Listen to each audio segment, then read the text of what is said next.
पाकिस्तान में दहशतगर्दी के वाक़यात में भारत का हाथ है। हमने कभी नहीं कहा कि दहशतगर्दी की वजह से जंग छेड़ देंगे। Chairman Peoples Party Bilawal Bhutto Zardari का जर्मन नशरियाती इदारे को इंटरव्यू। कहते हैं भारत की पाकिस्तान का पानी रोकने की धमकी यूएन चार्टर की खिलाफ वर्जी है। पानी रोकना हमारे वजूद को ख़तरे में डालने के मुतरादिफ है। पानी हमारी बका है। अपने हक से किसी सूरत दस्तबरदार नहीं हो सकते। जंग नहीं चाहते, लेकिन पानी रोका गया तो पाकिस्तान के पास कोई दूसरा ऑप्शन नहीं होगा। भारत को सिंतास माहिदे की मुअत्तली के फैसले को वापस लेना पड़ेगा।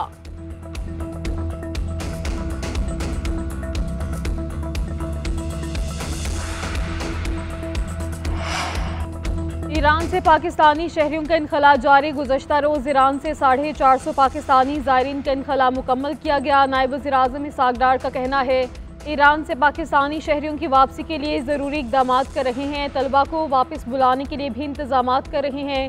पहले मरहले में 154 तलबा को वापस बुलाया जाएगा। इराक़ में फ़ज़ाई हदूद की बंदिश से पाकिस्तानी ज़ायरीन फंसे हैं। हमारा सफारत खाना राब्ते में है। ज़ायरीन को महफूज रिहाइश और सहूलियात फराहम कर रहा है। खित्ते में मौजूद हमारे सफारत खाने ने पाकिस्तानी शहरियों की मदद की।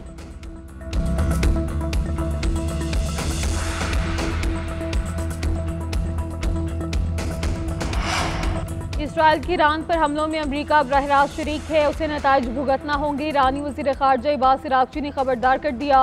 कहा इसराइल ने एटमी तनसीबात को निशाना बनाकर रेड लाइन अबूर कर ली। अमरीकी मुदाखलत के ठोस शवाहिद मौजूद हैं।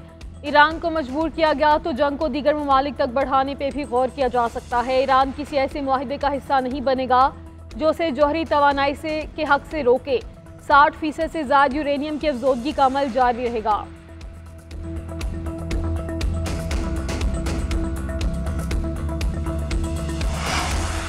इसराइल और ईरान एक दूसरे पर हमले जारी। तल अबीब, हीफा, इलाद समेत इसराइल में मिसाइलों की बारिश। इमारतें मलियामेट, हर तरफ तबाही के मनाजिर। ईरान के इसराइल के डेमोना एटमी प्लांट को निशाना बनाने का ऐलान। कहा सेहूनी डेमोना न्यूक्लियर पावर प्लांट हमारे मिसाइलों की पहुंच में है। सेहूनी रियासत बाजनाई प्लांट पर हमला किया जा सकता है।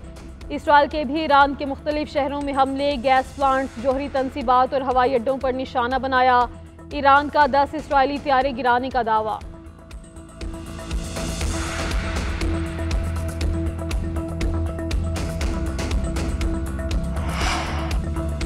इसराइल फ़लस्तीन के बाद ईरान पर जारहत कर रहा है। आलमी कुफर का ख्याल था कि वो मुसलमानों को तकसीम कर देगा। आज पूरा आलमी इस्लाम ईरान के साथ खड़ा है। चेयरमैन उलमा काउंसिल हाफिज़ ताहिर अशरफी की न्यूज़ कॉन्फ्रेंस। बोले हमारा दुश्मन हिंदुस्तान और इसराइल एक है। जहाँ जहाँ मजबूत मुस्लिम फ़ौज है वहाँ तकसीम की कोशिश की गई।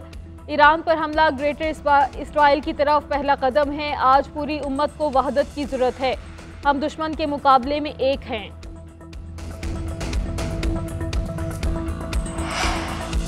गवर्नर खैबर पख्तूनख्वा से पीपल्स पार्टी रहनुमा तलहा महमूद की मुलाकात। सियासी सूरत हाल और अमन अमान पर बातचीत। सेनेटर तलहा महमूद ने कहा कि खैबर पख्तूनख्वा में करप्शन के रिकॉर्ड तोड़े जा रहे हैं।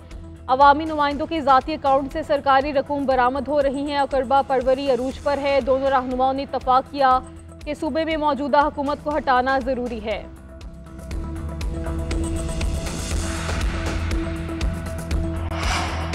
मेयर कराची का शहर में प्लास्टिक बैग की मुकम्मल पाबंदी का ऐलान। कहते हैं माहौल दोस्त अशिया को तरजीह दें। शहरी शॉपिंग बैग्स का इस्तेमाल छोड़ दें। मुर्तज़ा वहाब ने एम्प्रेस मार्केट में मीट सेक्शन का इफ्तिताह कर दिया।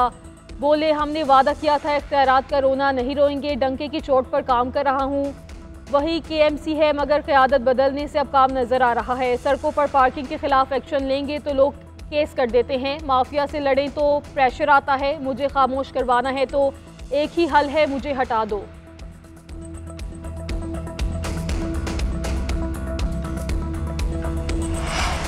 पंजाब का बजट कल पेश किया जाएगा। महकमे ट्रांसपोर्ट के 6 मेगा प्रोजेक्ट शामिल। माहौल दोस्त ट्रांसपोर्ट के लिए 310 अरब रुपये मुख्तस करने का फैसला। 600 इलेक्ट्रिक बसों और 33 बस डिपो के लिए 60 अरब रुपये मुख्तस किए गए। फैसलाबाद में मेट्रो बस सर्विस के लिए 120 अरब मुख्तस होंगे।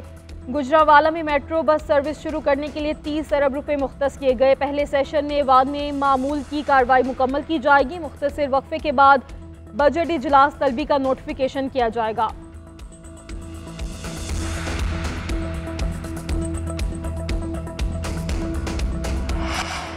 और नेशंस हॉकी कप मलेशिया में शुरू। पूल बी में शामिल पाकिस्तान पहला मैच मलेशिया के खिलाफ खेलेगा। टूर्नामेंट में 8 टीमें शामिल। पाकिस्तान के साथ न्यूजीलैंड और जापान भी शामिल होंगे।